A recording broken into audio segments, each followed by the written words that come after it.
Shri Harikrishna Heights इथं अत्यंत वाजवी दरात 25 एमिरेट्स आणि प्रशस्त पार्किंगसह 2 आणि 3 BHK रेडी पोझिशन फ्लॅट्स उपलब्ध। बुकिंगसाठी संपर्क पार्श्वनाथ प्रोजेक्ट 9090 78 78 33। नाशिककरांनो तयार रहा रणजी थरारासाठी। महाराष्ट्र क्रिकेट असोसिएशनने बीसीसीआयच्या रणजी करंडक सामन्यासाठी नाशिकची निवड केली। 1 ते 4 नोव्हेंबर या 4 दिवसीय कालावधीत नाशिक शहरातील हुतात्मा अनंत कान्हेरे अर्थात गोल्फ क्लब मैदानावर महाराष्ट्र विरुद्ध सौराष्ट्र हा सामना रंगणार आहे। या सामन्याबाबत नाशिक जिल्हा क्रिकेट संघटनेचे अध्यक्ष विनोद शहा यांनी पत्रकार परिषदेत माहिती दिली।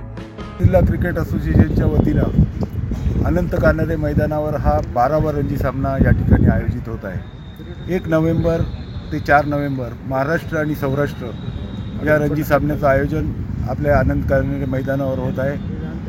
नेहमीच प्रमाणे प्रेक्षकांनी रणजी सामन्याला जी गर्दी केलेली आहे तशीच गर्दी याही सामन्याला मला अपेक्षित आहे। आपण नाशिकला रणजी सामना याच्यासाठीच आयोजित करत असतो का आंतरराष्ट्रीय क्रिकेटपटूला खेळताना बघण्याची संधी ही नाशिककरांना मिळावी। यावेळेस महाराष्ट्र आणि सौराष्ट्र या दोन्ही संघांमध्ये आंतरराष्ट्रीय खेळाडू आपल्याला या ठिकाणी बघायला मिळतील। अनेक IPLचे खेळाडूसुद्धा या सामन्यामध्ये खेळणार आहे। यांना प्रत्यक्ष पाहण्याची संधी ही नाशिककरांना या ठिकाणी आहे। सर्व प्रेक्षकांनी हे 4 दिवस या सामन्याचा आनंद घ्यावा आणि असोसिएशनला सहकार्य करा। सर, प्रमुख आकर्षण कोण राहणार आहे त्याच्यामध्ये? उनाडकर हा आहे, त्याच्यानंतर पृथ्वी शॉ आपण आहे, ऋतुराज गायकवाड आहे, त्यानंतर साकारिया म्हणून आहे, त्याच्यानंतर जडेजा येण्याची संभावना आहे।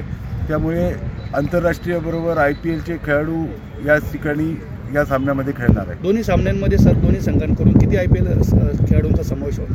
आता बघितलं तर सौराष्ट्रकडनं 5 आहे आणि 9 खेळाडू महाराष्ट्राकडनं। सर, सुरक्षा व्यवस्था नेहमीप्रमाणेच केलेली आहे। फक्त मागच्या वेळेला काही लोक फेन्सच्या वरतून आतमध्ये मैदानामध्ये उतरले। त्याच्यानी काय होतं का त्याच्यानी नाशिकच्या सेंटरच्या बाबतीत त्याचा विपरीत परिणाम होऊ शकतो।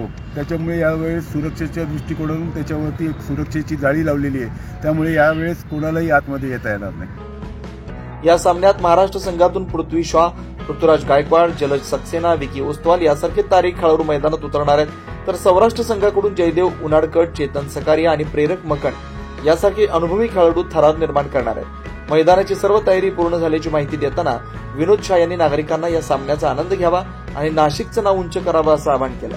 9 न्यूज महाराष्ट्रासाठी प्रतिनिधी इसाक कुरेशी, नाशिक।